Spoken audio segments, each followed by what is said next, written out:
American Airlines Flight 587 was not supposed to be a flight remembered by history.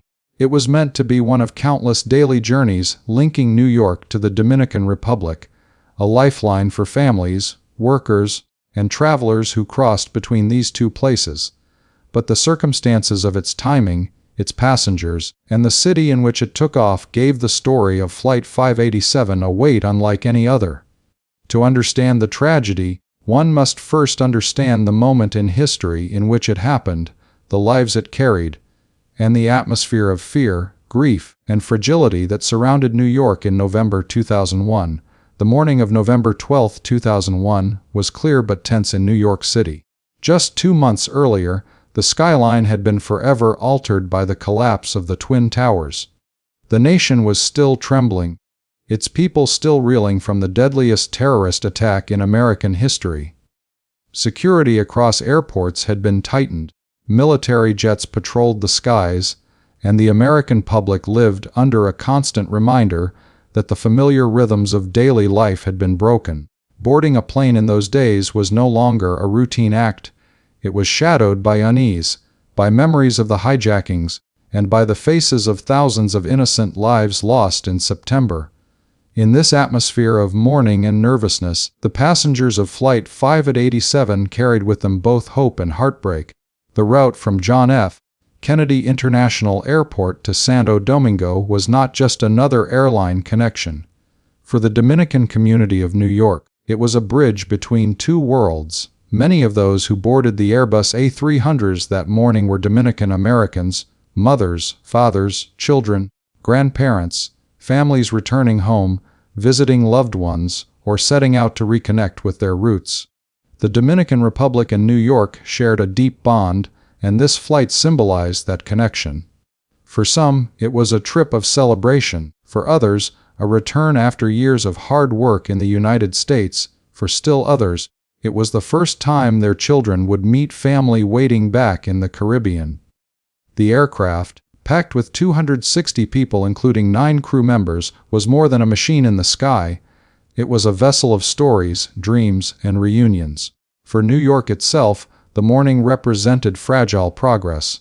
The city had reopened its airports, airlines were regaining the trust of passengers, and the rhythms of travel were beginning to return. Every departure from JFK carried with it the weight of symbolism. America could not be brought to a halt. But the scars of September 11 were visible everywhere. Just 8 weeks earlier, smoke had filled the sky, debris had coated the streets, and the air itself carried the smell of fire and destruction. For many residents, the sight of any plane flying over Queens or Manhattan stirred anxiety. The sound of engines roaring overhead was no longer a symbol of connection, but a reminder of the vulnerability of modern life. Against this backdrop, the passengers and crew of Flight 587 were stepping into a world trying desperately to heal. The crew that day was made up of professionals who, like their passengers, were dealing with the turbulence of a changed aviation world. Captain Edward States, a respected pilot with years of experience, commanded the flight. His first officer, Sten Mullen, was in control of the aircraft during takeoff.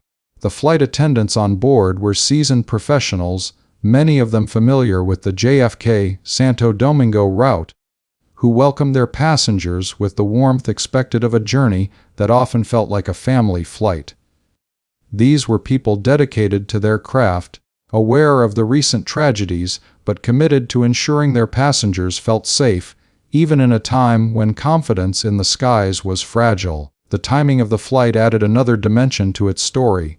November 12, 2001, was Veterans Day in the United States, a public holiday when many families were at home remembering the service and sacrifices of military men and women. The skies above New York were busy with commercial flights, but the city itself was quieter, many workplaces closed for the observance. At JFK Airport, however, activity never truly stopped. Families crowded departure gates, travelers lined up at security, and airlines continued the endless rhythm of takeoffs and landings. Flight 587 was scheduled for a 9 a.m. departure, an ordinary time slot for one of the busiest international hubs in the world. What made the flight stand out that morning was not the destination, but the heavy presence of Dominican families on board. In the weeks after the crash, it was revealed that entire families had been wiped out in the disaster, mothers, fathers, and children traveling together. For many, this was not just a flight, it was a return to their homeland, a reunion across the Caribbean Sea. Some passengers carried gifts, some carried stories to share, some carried nothing but the joy of returning home. They could not know that their journey would never reach its destination. To appreciate the full weight of the tragedy, one must consider the atmosphere of fear in which this flight took off. Just 2 months earlier, the idea of a plane crash in New York would have immediately been interpreted as an act of terrorism. On September 11, the world had seen 2 planes slam into the Twin Towers, another into the Pentagon, and a 4th crash into a Pennsylvania field. The wounds were fresh, the trauma was raw. For the residents of Queens, where JFK Airport is located, the sight of a large jet struggling in the sky was a trigger for panic. It was impossible to separate the events of November 12 from the horror that had come before. The tragic background of Flight 587 is not only defined by the proximity to September 11, but also by the sense of vulnerability that defined air travel in that era. Airlines were under immense pressure, passengers were afraid to fly, and every incident, no matter how routine, was magnified by a nation's grief. The very act of boarding a plane felt like an act of courage. For the families of Flight 587, it was also an act of love, of duty, of connection. That is what makes the tragedy so piercing. They were not adventurers or thrill seekers, they were ordinary people, bound by the ties of family and home. This flight was also symbolic of the broader Dominican diaspora in New York. The community had established itself in the city over decades, bringing culture, music, food, and traditions that enriched the life of New York. The JFK Santo Domingo route was one of the busiest international connections precisely because of these ties. The people who boarded that morning were not just anonymous passengers, they were the living representation of a community that bridged 2 worlds. When the crash occurred, it did not only devastate individual families, it tore through the heart of a community that saw its members vanish in an instant. And then there was the city itself. New York, just beginning to find its footing after September 11, was thrust back into chaos and confusion. In those first moments when Flight 587 went down, many believed the nightmare had returned, that another attack was underway, that terror had once again found its way into the skies above the city. Emergency lines were flooded with calls, the media scrambled for answers, and residents of Queens saw plumes of smoke rising in their neighborhood. The timing of the crash, so close to September 11, magnified its impact, deepening the psychological wounds of a city already stretched to the limit. The tragedy of Flight 587 cannot be understood without seeing it in the shadow of that time. Had it happened in another year, the response may have been different. But in November 2001, every sound, every sight, every loss was magnified by the collective trauma of a nation at war with fear. This was not simply an aviation accident. It was a tragedy woven into the fabric of a city's darkest season. It was a reminder, just weeks after the world had promised never to forget, that safety was never guaranteed, that even the most routine of flights could end in devastation. The lives lost that morning were not only numbers on a manifest. They were teachers, workers, children, grandparents. They were families bound by love, by culture, by the need to remain connected to their homeland. Their stories, their journeys, and their timing made the disaster of Flight 587 not only an aviation tragedy, but also a cultural wound. For the Dominican community, the crash was a catastrophe that took away generations in a single moment. For New York, it was a blow to fragile healing. For the United States, it was another reminder that the skies, no matter how advanced the technology, were never fully under human control. The tragic background of Flight 587 is therefore inseparable from its timing.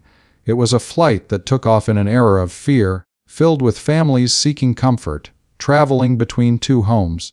It was a journey that began in a city still trembling from attack, and ended in a neighborhood unprepared for fresh disaster. It is this combination of circumstances, the timing, the passengers, the atmosphere of vulnerability, that makes the story of Flight 587 more than just another entry in the long list of aviation accidents. It was a moment that crystallized the fragility of life, the weight of community, and the shadows of history pressing down on the wings of an ordinary plane. The story of Flight 587's tragic background deepens when we look closer at the individual lives aboard the aircraft and the ripple of events that surrounded that moment in history. Each passenger represented more than just a seat on a plane. They embodied personal histories, unfinished journeys, and families that stretched across continents. Their stories illuminate why the timing of this crash reverberated so powerfully through New York, the Dominican Republic, and the aviation world. Among the passengers were families who had been saving for months, sometimes years, to afford a trip back home.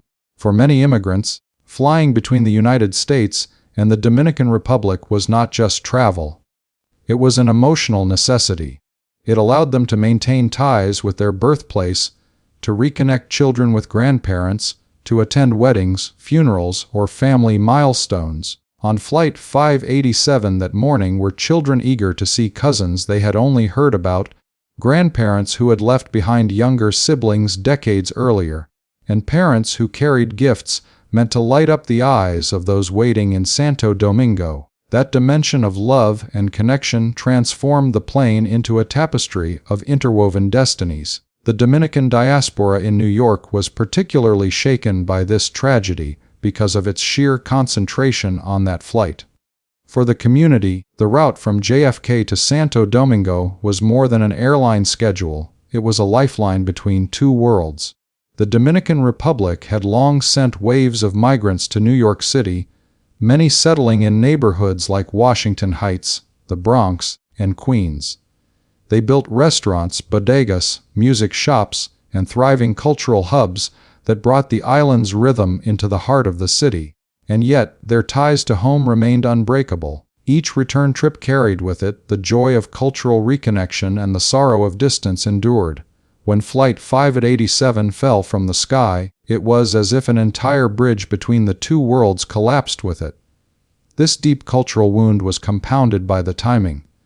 The United States, still mourning after September 11, was a nation draped in grief and suspicion. In the earliest reports of the crash, many feared the worst, that another terrorist act had struck New York. Some eyewitnesses claimed they saw an explosion, others spoke of flames, and the media immediately speculated about whether the city had once again become a target. The anxiety of those hours cannot be overstated. In Queens, residents rushed to the streets, staring at the plume of smoke rising from Bell Harbor.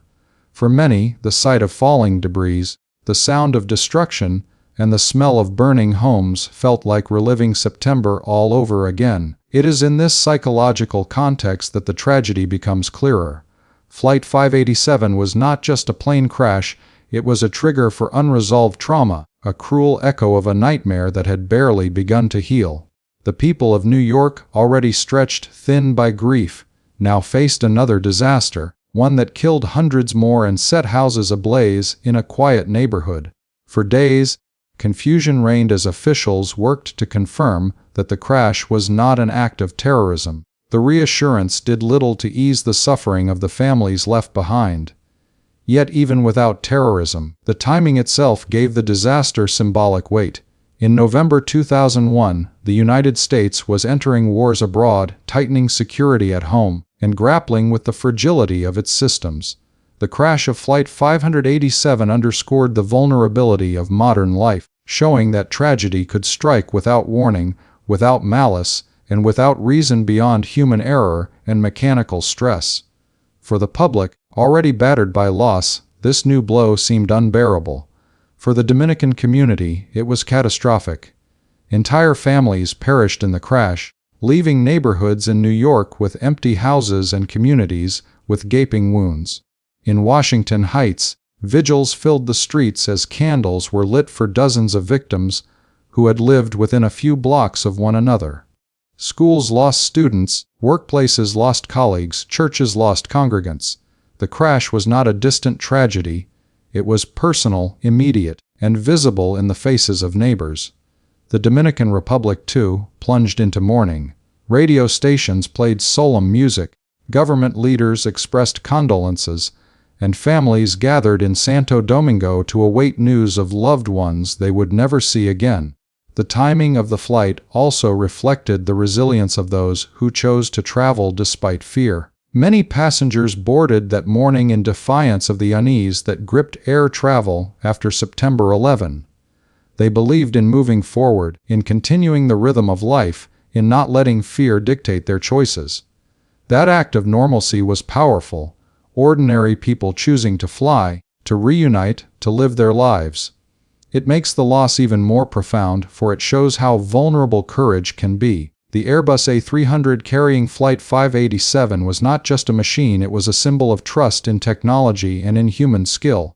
That trust was deeply shaken when the plane fell, for it seemed to prove that safety could not be guaranteed, no matter how routine the journey. The timing of this realization, so close to September 11, fueled a national sense of fragility. People asked questions that reached beyond aviation. Was the world safe anymore? Could daily life ever truly return to normal? Flight 587 became part of that conversation, not only because of the deaths it caused but because of the reminder it delivered. That life, in all its ordinary acts, is subject to forces beyond control.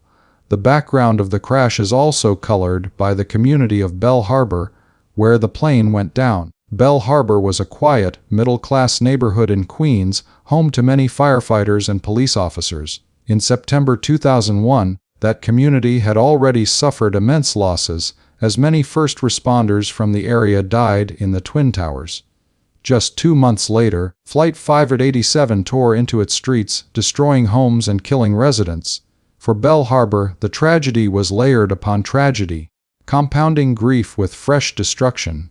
The neighborhood became a symbol of sacrifice and resilience, a place where loss seemed to strike again and again.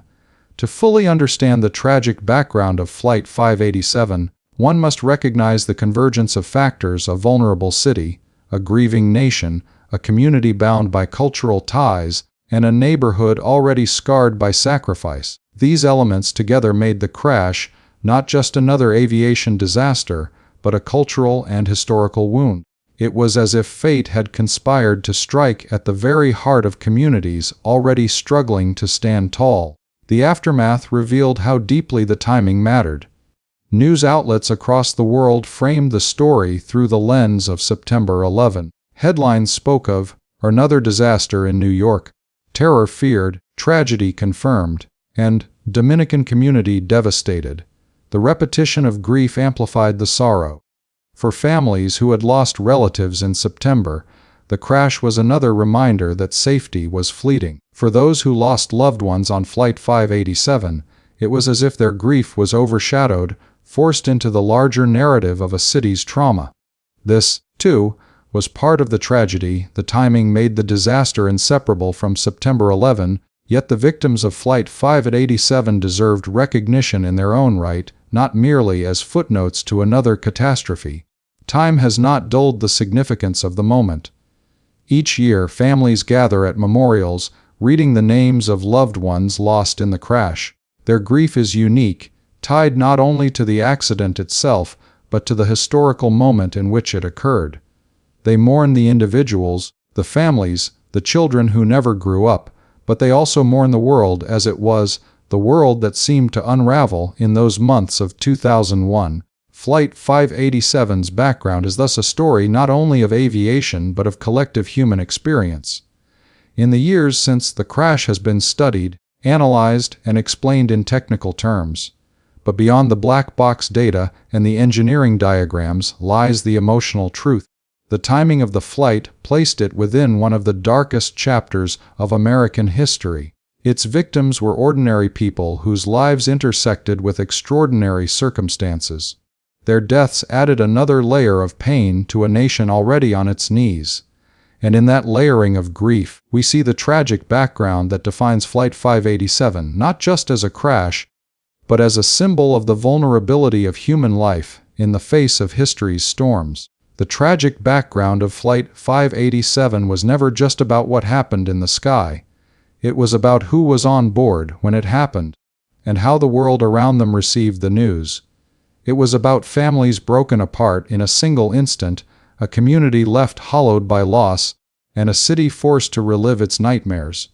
It was about the cruel coincidence of timing, the proximity to September 11, and the cruel weight of fate pressing on a flight that should have been routine. This is why the story of Flight 587 is remembered not only as an aviation accident, but as part of the broader story of New York's resilience, a story of grief upon grief, loss upon loss, and the search for meaning in the shadow of tragedy. On the morning of November 12, 2001, the Airbus A300 designated American Airlines Flight 587 stood ready at John F. Kennedy International Airport in New York, prepared for its routine journey to Santo Domingo in the Dominican Republic. The passengers had boarded, families had settled into their seats, and the crew had completed their checklists. The city outside the airport was beginning another day, unaware that within minutes, events would unfold in the sky that would forever alter hundreds of lives. To trace the chain of events leading to the disaster, one must follow the small details, the sequence of motions and reactions, the convergence of turbulence, human decision, and mechanical vulnerability that ended in catastrophe. The aircraft taxied to the runway following standard procedures. At 9:14 a.m., clearance was granted for takeoff. Ahead of Flight 587, a Japan Airlines Boeing 747 had departed, climbing into the same sky. This detail, seemingly routine at the time, would later prove pivotal. Large aircraft such as the 747 generate powerful wake turbulence, invisible but forceful air currents spiraling in their wake. Pilots are trained to be aware of these currents, to give distance between departures, and to expect brief periods of instability. On that morning, Flight 587 was cleared to take off approximately 2 minutes and 20 seconds after the 747. Within the safe separation time set by air traffic control, the Airbus accelerated down the runway, its engines roaring, lifting into the November air.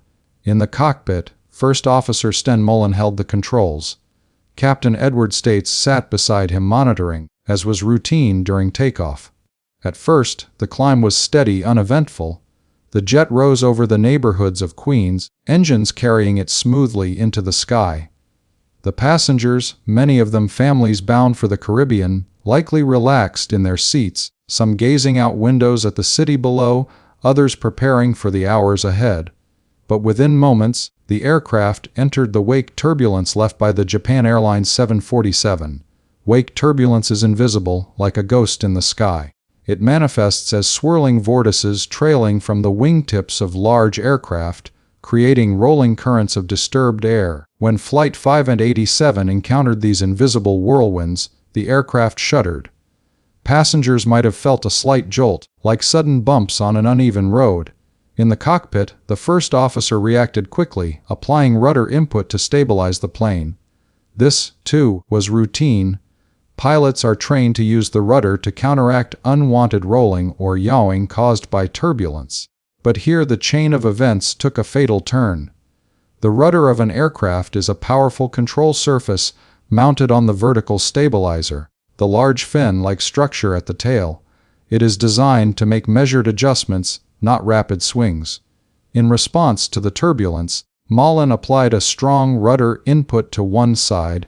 Then, feeling the roll continue, he pressed forcefully in the opposite direction. Within seconds, he was making rapid alternating rudder inputs.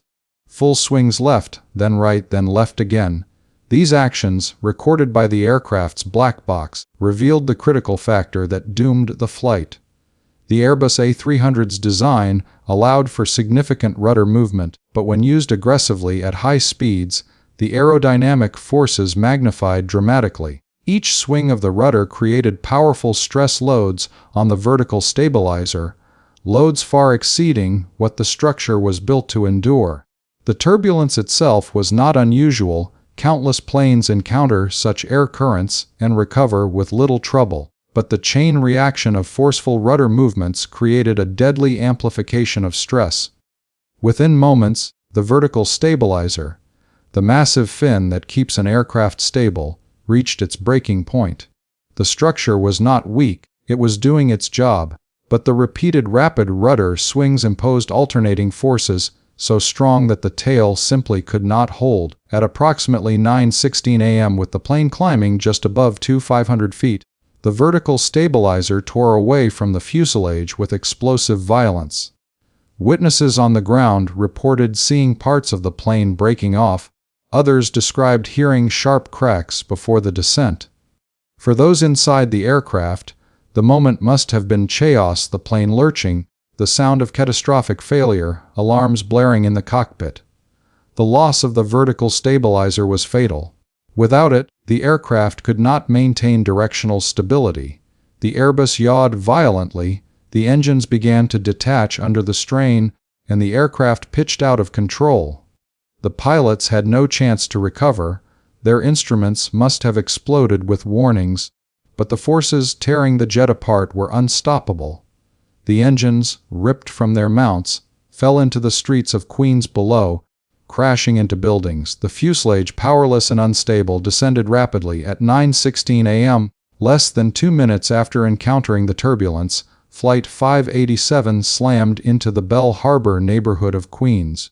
The impact destroyed houses, ignited fires, and killed 5 people on the ground in addition to everyone on board. The destruction was immediate and overwhelming.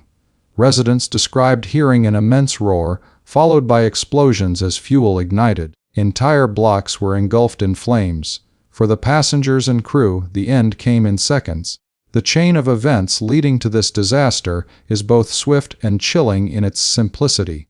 A plane followed another too closely in departure sequence, encountered wake turbulence, and a pilot responded with rudder inputs that went far beyond what the aircraft could sustain. The design of the Airbus, with a sensitive rudder system, magnified the inputs into structural catastrophe. Within 110 seconds of takeoff, the entire sequence was complete, from steady climb to disintegration, from routine departure to tragedy. Yet understanding this chain requires more than recounting physical actions. It reveals the fragile balance between human decision and mechanical design, between the unseen forces of the atmosphere and the engineered strength of machines. The turbulence itself was survivable. Countless aircraft endure similar jolts daily, but the human reaction, rooted in training and instinct, turned survivable turbulence into destruction. The design of the plane allowed those rudder movements to create forces far greater than the pilots may have realized. And the timing, so soon after takeoff, left no altitude, no space, no margin for recovery. In the broader scope of aviation, the chain of events was not a random accident, but the product of converging factors: pilot response shaped by training, aerodynamic realities of turbulence, mechanical sensitivity in rudder controls, and the inherent risks of heavy aircraft flying in sequence. Each link in the chain seemed ordinary when viewed alone.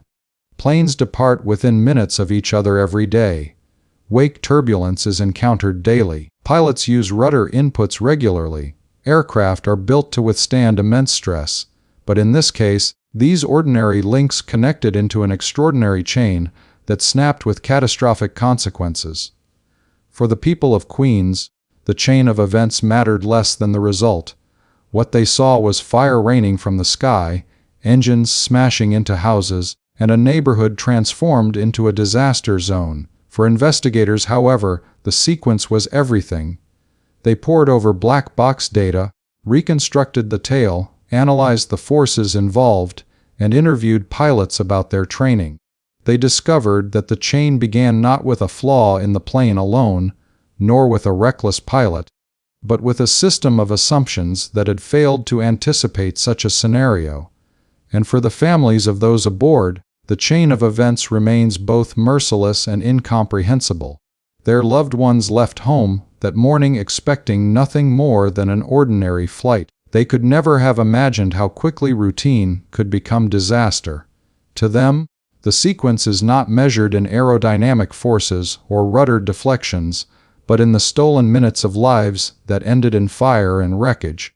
The cruel swiftness of the chain of events meant there was no chance for farewell, no time for messages, no moment to prepare for the end.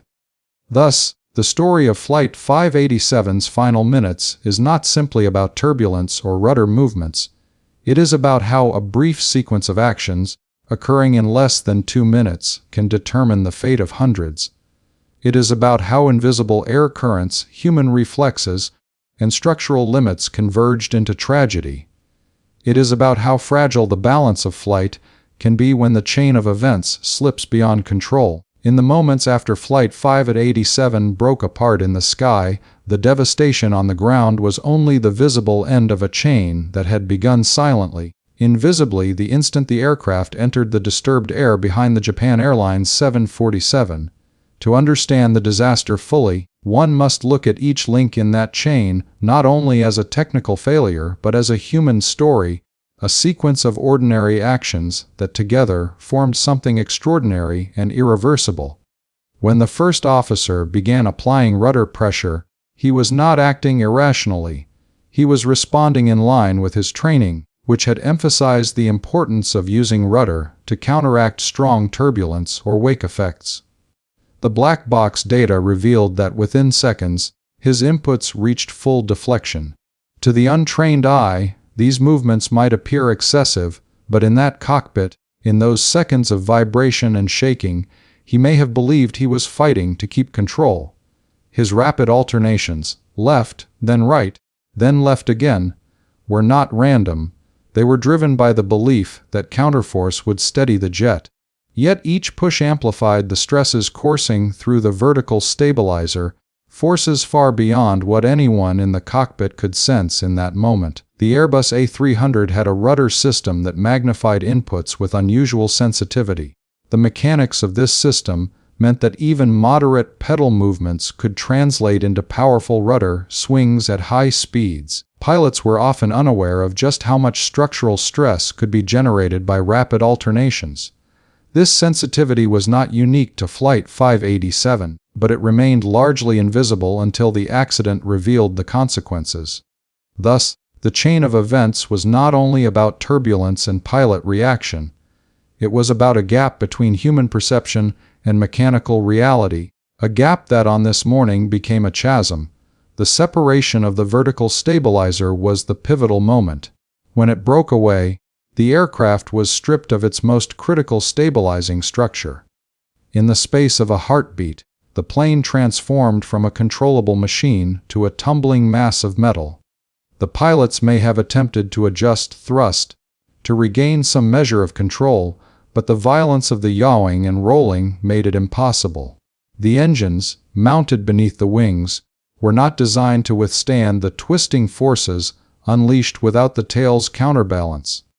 They ripped free, their weight and momentum tearing them from the pylons. One engine plummeted into the front yard of a home, another smashed into a gas station, detonating fireballs in the neighborhood below. Residents of Bell Harbor described the chaos as something out of war. One moment, the morning was quiet, filled with the sound of children preparing for school. The next, the sky roared with an aircraft descending in pieces, followed by explosions that shook houses to their foundations. Flames engulfed homes, smoke rose in towering plumes, and families ran into the streets in terror. For those who survived on the ground, the memory of that instant remains seared into their minds. The unimaginable sight of a passenger jet disintegrating overhead and the horror of realizing lives had been extinguished both in the sky and on their own streets. But in aviation, no catastrophe is simply left at the scene of destruction. Investigators quickly set about retracing the chain of events with forensic precision. The wreckage was collected, pieces of the vertical stabilizer were recovered from Jamaica Bay, engines were lifted from yards, and flight data recorders were analyzed second by second. What emerged was not a mystery of sabotage or terror, but a sequence of small actions amplified into tragedy. The wake turbulence from the 747 was real, but not catastrophic. The first officer's rudder inputs were forceful, but not irrational given his training. The design of the rudder system was certified, yet it allowed pilots to unknowingly impose destructive loads. It was not a single failure but a sequence, a chain in which each link seemed ordinary until combined. This is the essence of aviation tragedies. Rarely does a single event cause disaster. Instead, accidents emerge from a chain, where each link is strong enough to be overlooked in isolation, but devastating when connected. The wake turbulence was ordinary. The pilot's reaction was understandable. The rudder's sensitivity was legal. The structure's limits were known. Yet when these elements aligned, the result was extraordinary destruction. Flight 587 embodied this cruel truth, that safety in aviation depends not only on machines and training, but on the harmony between them, and when that harmony is lost, disaster follows swiftly. The speed of the sequence is also central to its tragedy. From the moment turbulence was encountered to the moment the plane disintegrated, less than 2 minutes elapsed. That left no time for reflection, no chance for course correction, no opportunity for the captain to intervene and moderate the first officer's actions. The crew did not know they were crossing a threshold from survivable turbulence into catastrophic stress. To them, it was a fight for stability. To the aircraft, it was a strain beyond endurance. This mismatch in perception and reality underscores how fragile the margin for error can be in flight. For the passengers, the chain of events would have been felt as a sudden shift from calm ascent to violent chaos. The initial turbulence may have caused nervous glances, the sensation of being shaken from side to side. Then the aggressive rudder swings would have translated into sharp oscillations, throwing passengers against seatbelts, rattling belongings, jolting children in their seats. And then, as the vertical stabilizer tore away, the plane would have lurched violently, alarms wailing, the cabin filling with fear and confusion. Within seconds, there was no time to comprehend, no moment to pray, no chance to brace. The descent was sudden, uncontrollable, final. For 260 souls, the chain of events ended in silence and fire. On the ground, the disaster continued the chain beyond the aircraft itself. Families who had kissed loved ones goodbye at JFK suddenly faced the unthinkable: loss without warning, grief without explanation. Communities in Queens not only lost residents aboard the flight, but also neighbors whose homes were destroyed by falling debris. The chain stretched from the cockpit to the streets, from the turbulence in the sky to the funerals in New York and Santo Domingo. It became not only a mechanical sequence but a human one, linking the unseen forces of air currents to the visible tears of children left without parents. In the aftermath, the chain of events was dissected to prevent repetition. Investigators traced every decision, every movement, every structural failure. They reconstructed the path of the wake turbulence, measured the stresses on the vertical stabilizer, and listened to the cockpit voice recorder, where no hint of panic or malice could be found, only the calm professionalism of men fighting turbulence. From this study, new training programs were born, warning pilots about the dangers of aggressive rudder use, especially at high speeds. Airbus modified guidelines, airlines adjusted simulators, and the chain that had destroyed Flight 587 was broken link by link to ensure it could not repeat. Yet even with these changes, the memory of the sequence remains haunting. It shows how fragile the act of flight can be, how quickly a routine ascent can become unrecoverable tragedy, and how invisible forces can conspire with human reaction to overwhelm even the strongest machine. The story of Flight 587's final minutes is not only about loss, but about the sobering reminder that in aviation, the margin between safety and catastrophe can be measured in seconds and inches of rudder movement. The chain of events leading to the disaster is remembered because it speaks to more than aviation.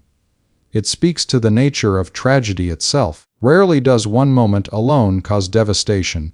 More often, it is a series of small steps, each understandable, each logical in isolation, that combine into something unimaginable. Flight 587 was a sequence of air, motion, response, and breakage, a chain forged in the sky and broken on the ground. In remembering it, we do not only recall a crash but a lesson about the fragile interconnection of actions, the weight of seconds, and the finality of consequences. Turbulence is one of the most misunderstood elements of flight. For passengers, it often feels like chaos, like invisible hands shaking the aircraft, throwing coffee from cups and rattling nerves. But for pilots, turbulence is a constant companion, a phenomenon expected and prepared for, a reminder that the sky is not an empty void but a living, moving ocean of air.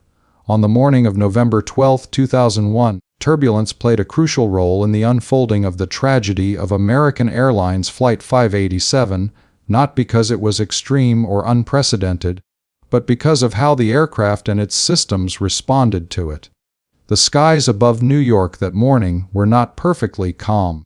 Weather data and eyewitness reports showed pockets of disturbed air created by the passage of large aircraft, most notably the Japan Airlines Boeing 747 that had departed just ahead of 587. A 747 is a giant in the sky, a machine so massive that the air it leaves behind churns violently for minutes. The swirling vortices trailing from its wingtips are invisible but powerful, twisting like underwater whirlpools that fade only with distance and time. When the Airbus A300 climbed into that airspace, it encountered the remnants of those vortices. To the passengers, the effect may have felt like a sudden bump, a brief sway. But to the pilots, turbulence is measured not by sensation, but by the potential for escalation. It was in that moment, with the aircraft jolting in the wake, that the first officer began his rudder movements. Turbulence itself does not break airplanes. Modern jets are designed to endure it, with wings that flex like living creatures, tails that stabilize against yaw, and fuselages engineered to absorb vibration. In fact, most turbulence is harmless, even when it feels severe. But turbulence can provoke reactions, and those reactions, whether from pilots or machines, can magnify its impact.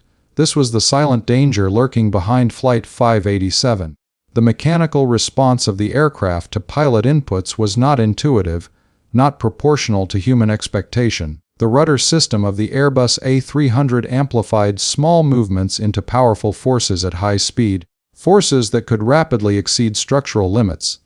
What began as ordinary turbulence transformed into extraordinary stress, not because the air was violent, but because the interface between man and machine allowed it to become so.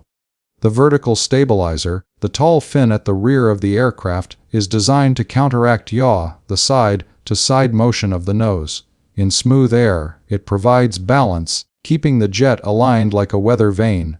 In turbulence, it resists crosswinds and disturbances, ensuring that the plane doesn't skid off course. It is one of the strongest parts of any airliner, built to withstand forces that most flights will never experience. Yet, like all structures, it has limits. Engineers calculate these limits with precision, testing them under simulated conditions, defining how much force is safe, how much strain it can endure before cracking. When Flight 587 entered the disturbed air, the vertical stabilizer did not fail immediately. It failed only after repeated, alternating rudder inputs pushed it beyond design thresholds, each swing compounding the stress until the bond between composite fin and fuselage was torn apart. To understand this mechanical response, one must imagine how quickly forces multiply. A rudder pedal movement by the pilot was translated into a deflection of the massive rudder surface, which in turn twisted the vertical stabilizer. At low speeds, these movements are manageable. At higher speeds, however, the air loads grow exponentially. It is the difference between pushing against still water and pushing against a river in flood. Each deflection of the rudder slammed the stabilizer with immense aerodynamic pressure. When the first officer alternated left and right in quick succession, the stabilizer endured not just steady force, but repeated reversals, each one hammering the structure harder. Within seconds, turbulence that was survivable had become lethal, not because the air was too rough, but because the mechanical system allowed the pilot to generate forces the plane could not survive. This mismatch between turbulence and mechanical response raises questions about perception. For those in the cockpit, turbulence feels urgent. The instinct is to act quickly, to correct every sway, to hold the aircraft steady for the comfort and safety of those on board. Training reinforced this instinct, especially in scenarios involving wake turbulence. The first officer had been taught that aggressive rudder use was a tool to fight such disturbances. Yet the Airbus did not respond to rudder like older aircraft he had flown. Its design meant that what seemed like corrective action was, in truth, destructive action. This tragic irony, the pilot believing he was saving the aircraft while unknowingly stressing it to the point of failure, is what makes turbulence in this story more than a weather phenomenon. It became the spark that revealed a dangerous gap between human intention and mechanical reality. The passengers on board had no idea of the complexity unfolding. They only felt the symptoms: a sudden lurch, a sway, perhaps the clatter of drinks spilling, nervous glances across the aisle. In those seconds, turbulence was just another inconvenience of air travel, nothing unusual. They could not know that beneath their feet, the rudder was swinging violently, the stabilizer straining, the very tail of the aircraft on the verge of detachment. Turbulence, for them, was discomfort. For the machine, it was the beginning of catastrophe. Investigators later studied the turbulence data carefully. They reconstructed the wake of the 747, the air currents flowing across Jamaica Bay. What they found was sobering. The turbulence was strong, yes, but not beyond the endurance of the Airbus. Had the rudder remained neutral, had the response been less aggressive, the aircraft would almost certainly have ridden out the bumps and continued its climb. This fact changes the meaning of turbulence in the narrative. It was not the killer. It was the trigger, the first link in the chain. The true danger lay in how the machine responded when commanded, how quickly a survivable disturbance escalated into structural destruction. In the study of aviation accidents, turbulence is often a background factor, an environmental condition, rather than a cause. But in this case, turbulence was central because it exposed the fragile balance between design, training, and reality. The wake of a giant 747 became the stage upon which this imbalance was revealed. The Airbus responded mechanically, as it was built to do. The pilot responded instinctively, as he was trained to do. Yet the combination of those responses created a mismatch the plane could not survive. It is a reminder that turbulence is not only about weather, it is about the relationship between air and machine, between invisible currents and the metal that must endure them. As the vertical stabilizer tore free, the ultimate failure of mechanical response became undeniable. No airliner is meant to survive the loss of its tail. The stabilizer is not a redundant system, it is essential. Without it, the aircraft yawed uncontrollably, engines ripped away, and the fuselage was dragged downward into a plunge no human hand could arrest. The turbulence that had begun as invisible swirls of air ended with fireballs in a New York neighborhood. The chain was short, brutal, and final. For those studying the disaster afterward, the lesson of turbulence was stark. It is not always the strength of the air that matters, but the way pilots and planes interact with it. In the years after Flight 587, airlines revised their training programs, teaching pilots to avoid aggressive rudder use in turbulence. Airbus issued new guidance, clarifying the risks.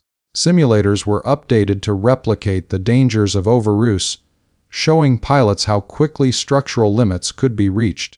The tragedy forced aviation to see turbulence not just as bumps in the sky, but as tests of the harmony between human judgment and mechanical response. Yet even with these lessons, turbulence remains unpredictable. It is the ever-present reminder that the atmosphere is alive, restless, shaped by winds, storms, and the passage of other aircraft. It will always exist, and pilots will always face it. The role it played in Flight 587 was not one of overwhelming force but of subtle miscalculation. It revealed how the smallest trigger in the sky can cascade into destruction when paired with mechanical responses unimagined by those who designed them. That morning, turbulence was not extraordinary, but the consequences were. In the aftermath of the tragedy, turbulence became the focal point of questions, not because it was the sole culprit, but because it was the element that set everything else in motion. Investigators asked how much turbulence was really present. Was it extraordinary, or was it within the margins of what an airliner should survive? The answer, drawn from radar, weather balloons, and flight path modeling, was both simple and haunting. The turbulence was moderate, the kind encountered daily by commercial jets worldwide. It was unsettling but not dangerous, certainly not strong enough to destroy an aircraft on its own. What this revealed was uncomfortable turbulence, did not exceed design standards, but the response to it did. For engineers and pilots alike, this was a sobering realization. The air itself had not failed. Instead, the human reaction to it, filtered through the mechanical sensitivity of the aircraft, became destructive. The A300's rudder system, designed decades earlier, gave pilots enormous authority at speeds where that authority was perilous. A gentle press of the pedal could swing the rudder sharply, repeated presses could whip the tail side to side with forces magnified by the speed of the airflow. In smooth flight, this responsiveness gave precision. In turbulence, it magnified danger. To understand how this unfolded, consider the physics of oscillation. When a pilot moves the rudder, the aircraft yaws. If that movement is reversed quickly, the yaw reverses too, and the tail endures a new surge of aerodynamic load. With each oscillation, the stabilizer is hit not only by the force of the rudder itself, but also by the inertia of the aircraft resisting the change in direction. The effect compounds. On Flight 587, these alternating inputs happened in seconds: left, right, each one layering stress upon stress. The turbulence that began as a brief nudge had become the catalyst for mechanical overload. Passengers inside the cabin could not have known that the very structure of their aircraft was being tested to its limits. They only felt the turbulence as discomfort, a sway, a bump, perhaps the overhead bins rattling. To them, turbulence was annoyance, not disaster. But below the floor, in the tail section, bolts and composite panels were groaning. Invisible to human eyes, the stabilizer was absorbing punishment far beyond what designers intended. It was the hidden battle of forces, a mechanical response magnified by human instinct, that would decide the fate of everyone on board. The breaking point came swiftly. The stabilizer, a towering fin of composite material, was not meant to endure infinite reversals. Once the stress exceeded its tolerance, it snapped away with sudden finality. The sound was not recorded on the cockpit voice recorder, but survivors on the ground described hearing a strange crackling, like thunder, moments before the plane fell. In the cockpit, the crew would have felt it as a sudden, violent loss of control, the aircraft lurching without the balance of its tail. From there, turbulence no longer mattered. The fight had shifted from weather to physics, from control to chaos. When the engines tore free, it was a further consequence of mechanical overload. The sudden yawing and twisting, no longer dampened by the stabilizer, shook the pylons with immense force. The engines, each weighing several tons, were not meant to endure such violent torsion. One after another, they broke loose, falling into the neighborhoods below like fiery meteors. The turbulence that had begun high above Jamaica Bay now left scars on the ground, destroying homes, igniting fires, and shattering families. For investigators, the story of turbulence in this accident became less about weather and more about the delicate line between perception and reality. The first officer perceived turbulence as a threat requiring decisive counteraction. Reality, however, was that the turbulence was survivable, requiring patience and restraint. The mechanical system allowed his perception to translate directly into excessive force. In that moment, turbulence was no longer just air. It was the lens through which human error and mechanical design flaws collided. The broader aviation community took this lesson to heart. For decades, turbulence had been regarded as something to be avoided or endured, but rarely as a trigger for catastrophic failure. Flight 587 changed that. Airlines revised training, emphasizing that turbulence should be managed with steady hands rather than aggressive corrections. Pilots were reminded that modern aircraft are designed to ride out bumps without intervention. Simulators were reprogrammed to show how quickly rudder oscillations could destroy stability. In essence, turbulence training shifted from confrontation to coexistence. The Airbus A300 itself became a case study in how design philosophy influences safety. Its rudder system had been certified under the standards of its era, yet those standards did not fully account for the real-world interplay between pilot input and structural stress. The certification assumed rational, moderate use of controls, but Flight 587 proved that in moments of perceived danger, pilots might act with urgency. That urgency, combined with sensitive systems, created a vulnerability hidden in plain sight.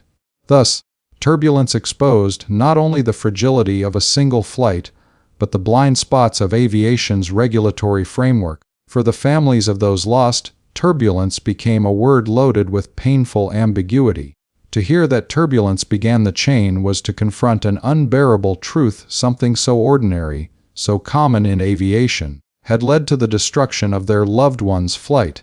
It was not a storm, not lightning, not sabotage, just invisible currents in the sky, currents that countless flights endure every day without issue. Their grief was made sharper by this ordinariness, by the knowledge that the same turbulence that rattles coffee cups had, through a cascade of responses, shattered their lives. In documentaries and reports that followed, turbulence was depicted not as a monster in the sky, but as an invisible stage upon which human and machine played out their roles. The passengers were the silent audience, unaware of the drama unfolding. The pilots were the actors, responding instinctively. The machine was the set, designed with strengths and weaknesses.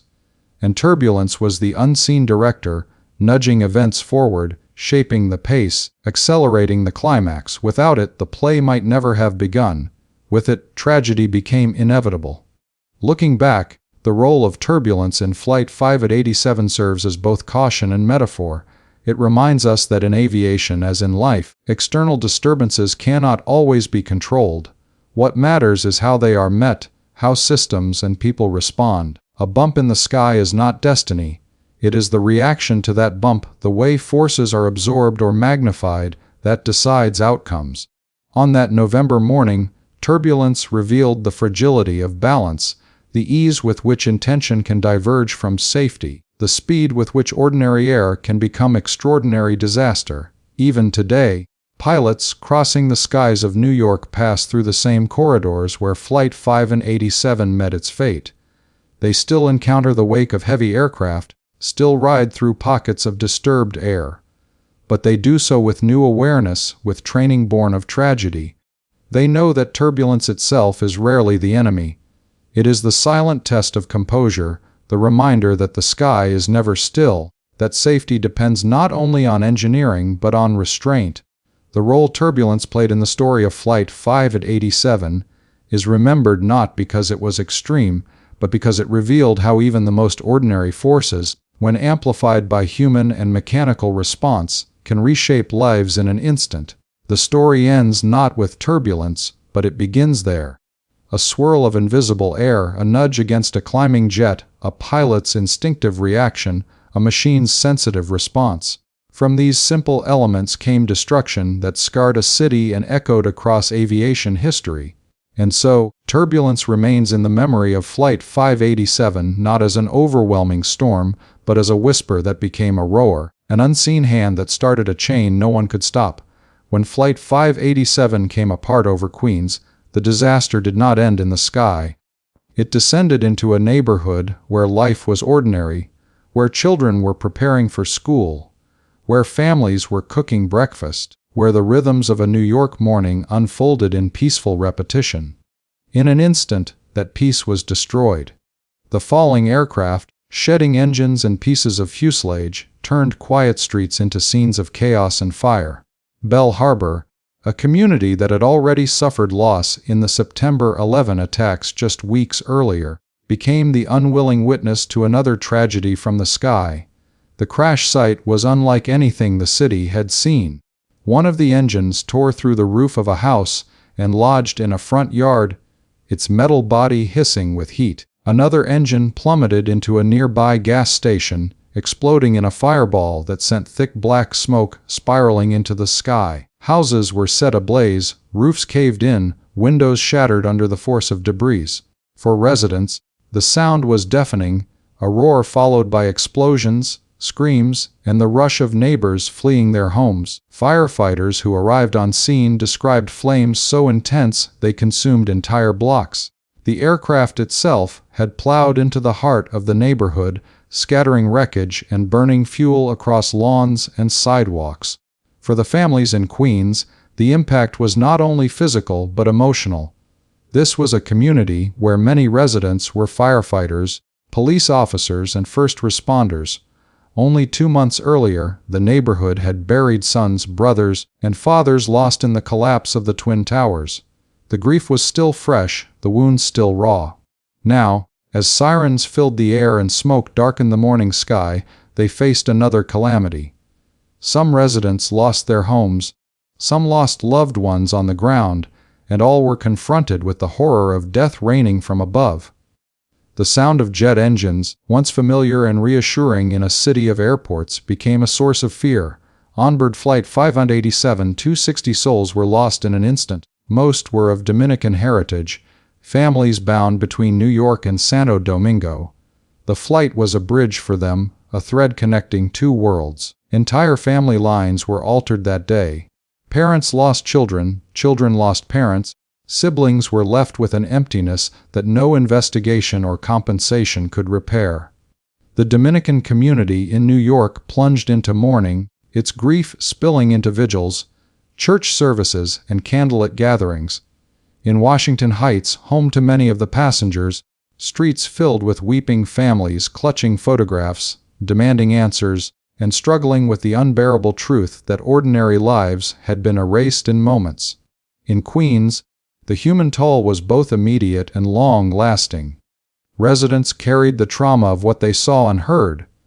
The sight of a falling jet, the shock of walls shaking, the flames devouring homes. Some would never again hear the sound of planes overhead without flinching. For children, the memory became part of their identity, a story told in classrooms and therapy sessions years later. The day a plane fell from the sky into their neighborhood.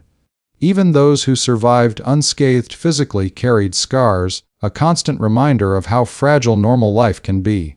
First responders rushed to the scene with a speed honed by the experiences of 9/11. Firefighters, police officers, and paramedics faced a landscape of wreckage, twisted fuselage embedded in homes, fires raging from burning fuel, human remains scattered among the debris. Their task was monumental: contain the flames, rescue anyone who might have survived, and secure a neighborhood that had become a disaster zone. But there were no survivors to be pulled from the wreckage. Their mission turned into one of recovery, of consoling families, of preserving dignity amid destruction. The days that followed were marked by grief and resilience. Memorials grew at the crash site, flowers and candles placed at the edges of scorched homes. Families of the victims gathered to console one another, bound by shared loss. The people of Queens opened their doors to strangers, offering comfort and meals to those displaced. Churches became sanctuaries of mourning, their pews filled with prayers for the souls lost in the sky and on the ground. For many, the timing made the grief even heavier.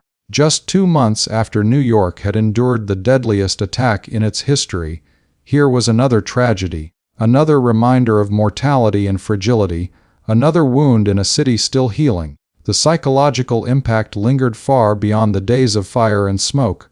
For some residents, post-traumatic stress became a companion, with nightmares of falling planes and burning homes. The memory of seeing engines crash through rooftops or hearing the screams of neighbors remained sharp. Survivors carried the weight of guilt, too. Guilt for being alive while others perished, guilt for losing only a house while others lost entire families. The victims' families, both in New York and in the Dominican Republic, faced the challenge of rebuilding lives while carrying absence. The sound of Spanish prayers at funerals mingled with the wails of mothers and the silence of fathers, their faces etched with disbelief. The city itself felt the human toll. November 12 became a date inscribed in sorrow. In the official records, Flight 587 is remembered as the second deadliest aviation disaster on U.S. soil, but for those in Queens, it was more than statistics. It was the morning their neighborhood became a graveyard. The day routine life was shattered by an event no one could have imagined. The smell of burning fuel, the ash that settled on cars and lawns, the sirens that wailed endlessly. These details became part of their collective memory. Over time, the community built ways to remember. Memorials were erected to honor those lost, spaces where families could gather to speak the names of loved ones aloud. Ceremonies marked each anniversary, blending sorrow with resilience, a reminder that the human spirit endures even after devastation. The memorials stand not just as markers of death but as testaments to life, lives lived, lives connected across oceans, lives that remain present in memory. The impact of Flight 587 on Queens and on the human heart cannot be measured solely by numbers. It is measured in the silence left at dinner tables, in the empty bedrooms of children who never returned, in the grief etched into faces of neighbors who still remember the roar of falling metal. It is measured in the way communities came together, bound by tragedy, seeking comfort in shared sorrow. It is measured in the resilience of those who rebuilt homes, carried on traditions, and found ways to honor the dead by living fully. The story of Flight 587 is not only about an aircraft and its failure. It is about a neighborhood scarred by fire, about families who carry grief across generations, about a city already wounded that was forced to heal again. The human toll is the true measure of the disaster. The statistics fade, but the faces remain. The fathers and mothers, the children and neighbors, the voices silenced in an instant yet remembered every year. The people of Queens and the families of those aboard will forever carry the truth of that morning, that tragedy does not only fall from the sky, it lands on streets, in homes, in hearts, leaving marks that time alone cannot erase. When the fires in Queens had been extinguished and the wreckage cooled, the long and complex work of investigation began. For the National Transportation Safety Board, Flight 587 was not just another aviation accident. It was a mystery wrapped in tragedy, unfolding in a city still raw from the shock of September 11. Early suspicions swirled around the possibility of terrorism. The United States was still on high alert, and the image of a commercial jet crashing into a New York neighborhood immediately triggered fears of another attack. But as investigators combed through the debris, their focus shifted from human intent to mechanical failure, from outside threats to what had happened inside the airplane itself. Teams of specialists recovered the flight data recorder and cockpit voice recorder, the black boxes that serve as the final witnesses in disasters of this scale. What they revealed stunned even experienced investigators. The Airbus A300 had experienced violent oscillations in its vertical stabilizer, the large fin at the tail of the aircraft. The structure itself had broken away from the fuselage mid-air, causing the aircraft to lose control and disintegrate before it could be recovered. The question now was why. The aircraft was relatively new, well-maintained, and cleared for flight. How could such a catastrophic failure occur on a routine morning departure? Attention quickly turned to the role of the first officer, who had been at the controls during the climb. The cockpit voice recorder captured the sound of stall warnings from wake turbulence, disturbances in the air left behind by a larger Boeing 747 that had taken off just ahead of Flight 587. Standard procedure was to handle such turbulence with measured control inputs, allowing the aircraft to stabilize. But the data showed something different. The first officer had applied aggressive rudder movements, alternating from left to right with extreme force. These rapid, full deflection inputs generated loads on the vertical stabilizer far beyond its design limits. Within seconds, the tail section snapped off entirely. The chain of disaster had been set in motion not by sabotage or mechanical defect, but by human response to a common challenge. Yet the investigation did not end with a simple conclusion of pilot error. The NTSB and aviation experts recognized that deeper systemic issues were at play. American Airlines training at the time emphasized the use of the rudder in turbulence recovery more heavily than most carriers. Pilots were taught that large rudder inputs could be an effective tool against wake turbulence. This training philosophy, combined with the first officer's inexperience with the aircraft's sensitive rudder system, may have contributed directly to his excessive control movements. Airbus aircraft, unlike some older models, had highly responsive rudder systems that required precision, not aggression.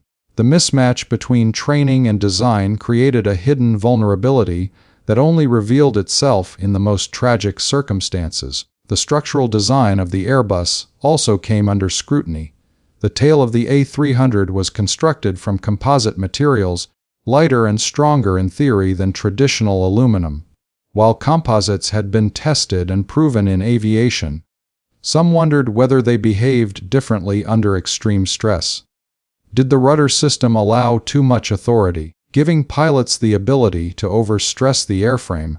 Did the certification process adequately consider such scenarios? The investigation affirmed that the design met regulatory standards, but it also highlighted how a combination of human action and system sensitivity could produce catastrophic results. As hearings unfolded, the families of victims listened in anguish. For them, the technical explanations could not erase the loss, but they demanded answers, demanded accountability. Was it the airline's fault for flawed training? Was it Airbus's fault for designing a rudder system too responsive for human error? Or was it the individual pilot who bore the ultimate responsibility? In truth, the tragedy was the result of multiple factors converging in a few seconds of flight. Aviation, an industry built on layers of safeguards, had revealed a gap in its armor. From these findings came lessons that reshaped training and safety culture. Airlines revised their turbulence procedures, emphasizing stability and moderation rather than aggressive control. Rudder use became a carefully taught, rarely applied tool. Airbus and other manufacturers revisited how rudder systems interfaced with pilot inputs, exploring safeguards that could prevent excessive stresses. The FAA and international regulators updated guidelines to ensure training aligned more closely with aircraft characteristics. The legacy of Flight 587 became not only a story of loss but also a catalyst for improvement. The investigation stretched for nearly 3 years, each update followed closely by a public that had not forgotten the smoke rising over Queens. When the final report was released, it spoke in the language of causes and contributing factors, of loads and deflections, of training philosophies and human decisions. But beneath the technical language lay a human truth. Hundreds of lives had been lost because of a confluence of design, training, and momentary reaction. For aviation, this was not a failure to be buried in archives. It was a lesson to be etched into the training of every pilot, the design of every aircraft, the regulations of every authority. In the years that followed, Flight 587 continued to shape discussions in aviation safety circles. The crash became a case study in simulators and classrooms, a reminder of how quickly a normal flight could unravel. It underscored the delicate relationship between man and machine, between training doctrine and actual cockpit practice. For engineers, it was a reminder that safety margins must account not only for expected performance, but also for unexpected human behavior. For pilots, it was a warning that precision matters, that overreaction can be as dangerous as inaction. The wreckage in Queens was cleared, the homes rebuilt, the fires extinguished, but the investigation ensured that the story of Flight 587 would never be forgotten. Each lesson drawn from its findings became a safeguard for the future, each page of the report a commitment that the dead had not been lost in vain. Aviation thrives on the painful wisdom of past mistakes, and Flight 587 carved its wisdom in tragedy. What began as a morning of routine travel ended as one of the most complex and instructive accidents in modern aviation history. It was not sabotage, nor solely a machine's failure, but a reminder that safety is a fragile partnership between design, training, and human action. The investigation peeled back the layers until the truth emerged, stark and sobering. And though families still grieve and communities still remember, the world of aviation carries forward the lessons, ensuring that skies are made safer by the sacrifices of those who never reached their destination. The crash of American Airlines Flight 587 was not only an aviation disaster, it was a profound human tragedy that left emotional scars on countless lives. For the Dominican community of New York, the loss was devastating. The flight was bound for Santo Domingo, and a majority of passengers were Dominican or of Dominican heritage, families traveling to see loved ones, parents bringing children home, workers heading back to their roots. When news spread that the plane had crashed just minutes after takeoff, grief poured out into the streets of Washington Heights, the Bronx, and Queens, neighborhoods where the Dominican diaspora had built their lives. Entire families were erased in an instant. Mothers, fathers, grandparents, and children were among the 260 passengers and crew who perished, and 5 more lives were lost in the Bell Harbor neighborhood where the plane came down. It was a double blow. The Dominican community in New York lost its people, and the local residents of Queens lost their homes, their sense of safety, and in some cases, their loved ones too. The emotional toll was amplified by timing. Barely 2 months had passed since September 11, when New York City had endured the deadliest terrorist attack in its history. The sight of another airliner crashing into a neighborhood reignited trauma that had not yet begun to heal. Many feared immediately that it was another act of terror. Sirens echoed through the streets, plumes of smoke rose above Queens, and panicked voices flooded emergency lines. Families of passengers rushed to airports, hoping against hope for news that someone they loved might have survived. But there were no survivors. The despair was total, and the raw wound of 9/11 seemed to tear open again, deepening the city's sense of vulnerability. For the families of Flight 587's victims, grief was not just private, it was shared and collective. Vigils were held across New York, especially in Dominican communities, where candles lit up sidewalks and churches overflowed with mourners.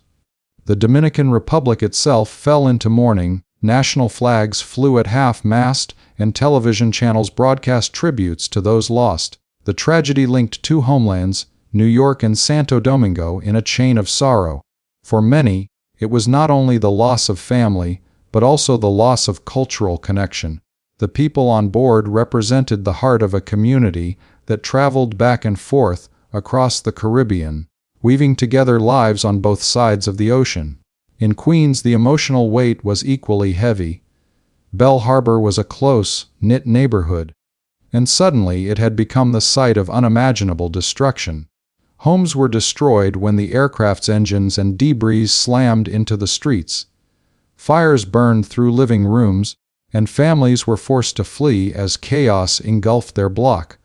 For residents who had already watched the skyline collapse just weeks before, this new disaster seemed almost unbearable. Their grief was compounded by trauma, by fear of living under skies that no longer felt safe. The sounds of low, flying planes over New York, a routine background of city life, now triggered dread in many who had witnessed either catastrophe. Counselors and religious leaders stepped in to comfort grieving families, but the scale of loss was immense. Memorial services were held, not just once, but continuously in the days, weeks, and months after. Each anniversary of the crash became a moment of remembrance, with names of the victims read aloud and tears flowing for those who never returned. Survivors of the victims' families spoke of lives left unfinished, children who would never grow up, parents who would never return home, journeys that had ended too soon. Some carried with them photographs, others cherished belongings recovered from the wreckage, treating them as sacred fragments of lives cut short. The emotional toll rippled beyond the immediate families. For airline employees, particularly those at American Airlines, it was a heartbreaking reminder of the responsibility they bore. Flight crews across the country mourned their colleagues who had been lost in service. Pilots wrestled with their own grief, knowing that human decisions in the cockpit had played a role. The aviation community felt the burden, not only of technical lessons, but also of the human faces behind the statistics. In the Dominican Republic, Entire villages felt the absence of their people. Some families lost multiple generations in a single instant. Communities that had been expecting reunions were instead left with funerals. The cultural and emotional impact cannot be measured in numbers. It was expressed in tears, in prayers, in the empty chairs at dinner tables, in the silence of phone calls that would never come. For many, healing seemed impossible because the losses were not abstract. They were woven into the everyday fabric of life. The city of New York, already grieving, added another layer of sorrow to its history. The emotional toll of Flight 587 extended into art, poetry, and music. Tributes were written, songs were sung, and murals were painted to preserve the memory of those who had been lost. It became not only a tragedy remembered by families, but a story carried by an entire city, etched into its collective consciousness. Each year, when November 12 arrives, bells ring, and names are read aloud at memorials built both in Queens and in the Dominican Republic. The act of remembrance itself is part of the healing process, though the pain remains raw for many who lived through it. The emotional toll also reshaped how communities viewed aviation safety. For grieving families, every new announcement of an accident somewhere in the world reopened the wound. They became advocates, demanding safer skies, better training, more accountability. For them, the memory of Flight 587 was not history, it was lived reality, a daily reminder of what had been taken from them. The crash had stripped away futures, and in response, they wanted their loss to at least help protect others from similar pain. Ultimately, the emotional toll of Flight 587 was both personal and communal. It devastated families, fractured communities, deepened the sorrow of a city still recovering from 9/11, and echoed across two nations bound together by tragedy. It reminded the world that behind every investigation, every technical term, and every report, there are human beings whose lives are forever altered. The scars of that November morning remain in the hearts of those who loved and lost, a reminder that the price of aviation's mistakes is not only counted in wreckage, but in grief that endures for generations. The legacy of American Airlines Flight 587 remains etched in both aviation history and the collective memory of those who lived through its impact.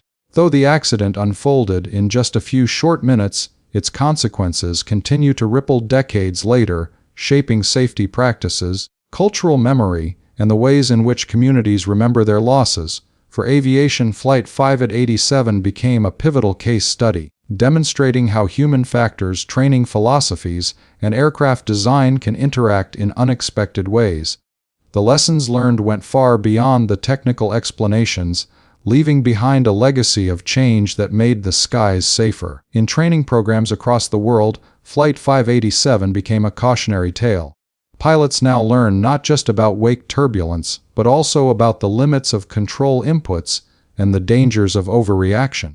Where once aggressive rudder use was encouraged in some settings, the industry shifted toward a more measured and precise approach. The crash revealed how training that did not fully align with an aircraft's design could have catastrophic results. Today, simulator sessions often revisit scenarios like the one faced by Flight 587, reminding pilots that calm, deliberate actions are often the safest response. This adaptation in training culture stands as one of the most direct legacies of the tragedy. For manufacturers and regulators, the accident also left a mark. Airbus faced questions about the sensitivity of the A300's rudder system and whether its design allowed too much authority for pilots to overstress the tail. Although the design was technically sound by certification standards, the incident showed that safety margins must anticipate not only correct responses but also human error.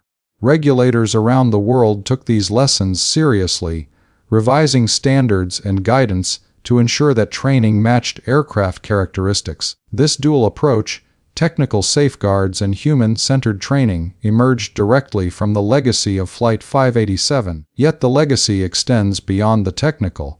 For families and communities, it has been a story of remembrance, resilience, and the need to give meaning to loss.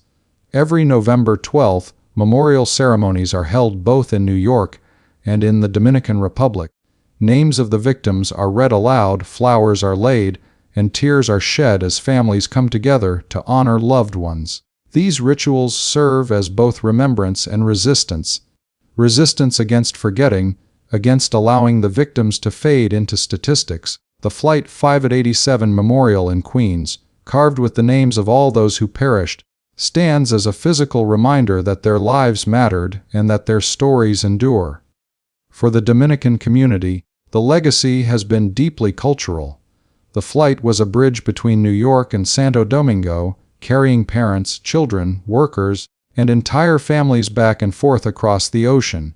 Its loss was not just individual but communal, touching nearly every Dominican family in the city. In the aftermath, the community rallied together, supporting grieving relatives, holding vigils, and creating spaces for collective healing. Flight 587 became a symbol of shared identity, of the sacrifices and journeys that define immigrant life, and of the fragility of those connections. It reinforced bonds within the diaspora, giving rise to a determination to keep memories alive through storytelling, cultural events, and yearly gatherings. For New York City, the crash remains part of a painful chapter in its history. Coming so soon after September 11, it deepened the sense of vulnerability and loss, but it also showcased the resilience of a city that refused to be broken. Firefighters, police, medical workers, and ordinary citizens rushed to the scene, once again putting themselves in danger to protect others. Their courage became part of the legacy, a continuation of the same spirit that had carried New Yorkers through the darkest days of 2001. The city's identity as a place of resilience and solidarity was strengthened, even in the face of repeated heartbreak. The legacy also lives on in art, music, and literature. Poets wrote verses about the crash, musicians composed songs of remembrance, and filmmakers told the story so that future generations would not forget. The tragedy became a narrative thread woven into the cultural fabric of both the United States and the Dominican Republic. It was no longer just an aviation accident, but a human story told and retold through creative expression. These works serve not only to memorialize but also to educate, ensuring that the lessons of Flight 587 are carried beyond the technical world of aviation into the broader consciousness of society. In aviation safety, the legacy of Flight 587 is measured in what has not happened since. The training reforms, design considerations, and regulatory changes have contributed to preventing similar accidents. Pilots now operate with a greater awareness of the limits of their aircraft. Regulators anticipate more complex interactions between human and machine, and manufacturers build with a sharper understanding of human factors. Each safe flight, each smooth recovery from turbulence, carries within it the invisible inheritance of the lives lost on Flight 587. Their deaths were not in vain, they pushed an industry toward greater vigilance and understanding. But perhaps the deepest legacy is emotional. For families, there is no closure, only memory. They speak of children who never came home, of parents who will never grow old, of weddings, graduations, and birthdays that passed with empty seats at the table. Yet they also speak of resilience, of carrying forward the names and dreams of those who were lost. By telling their stories, by standing together each year, they transform grief into strength, ensuring that the memory of Flight 587 lives not only in sorrow but in love and solidarity. American Airlines Flight 587 will forever stand as a reminder of how fragile life is and how quickly routine can turn into history. But its legacy is not only in tragedy, it is in the resilience of families, the unity of communities, the reforms in aviation safety, and the enduring determination to remember.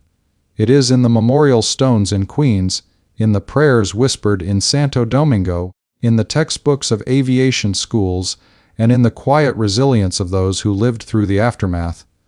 The legacy is both technical and human, both a safeguard for the future and a reminder of the past. And though time moves forward, the echoes of that November morning in 2001 will continue to shape lives, ensuring that Flight 587 is never forgotten.